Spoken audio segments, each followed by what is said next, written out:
Hi, everybody. Welcome to Friday. It's nice, isn't it? Oh, the best. Best word in the language, right, Jay? We have the shot clock today for you, and without further ado, let's start the clock.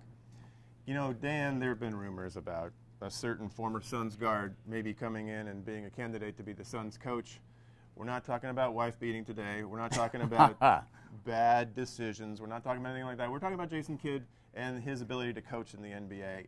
I don't like the idea. I don't even want to talk about it, so I'm going to let you talk. No, I don't like the idea either. Jason Kidd has made it clear that he would love to be the next head coach of the Phoenix Suns, to which I said, no thank you. Jay Triano, to me, Jay, even though the Suns have struggled mightily recently, he has got everything this team needs, and kind of lost in the shuffle. Recently, whether it was Ryan McDonough or Jay Triano or both, they've kind of convinced Robert Sarver that the best thing for an owner is to not always be around in the post-game setting, sitting around and kind of being part of that process. What that tells me is Jay Triano sees everything this organization does well, players that need to be developed. That's the guy I'm kind of like anchoring my future to, not Jason Kidd. Yeah, and Sarver did the right thing, too, when he moved his seats over to the corner. Now he's staying away, letting the basketball people do their basketball things. Hey, I have no doubt that the basketball people will decide that Jason Kidd's a non-starter. And just trade Kemba Walker. Worry about that guy and not Jason Kidd. Okay. There you go. Brandon Knight's still on the team, too.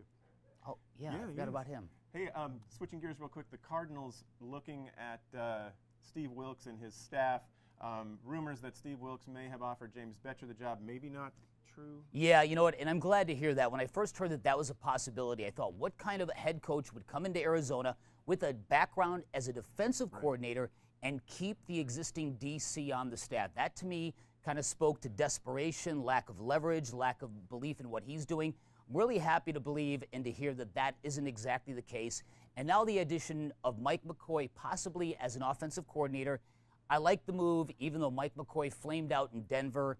He's got a lot of experience, and I think he's the kind of guy that the new head coach, Steve Wilks, can lean on without feeling threatened by.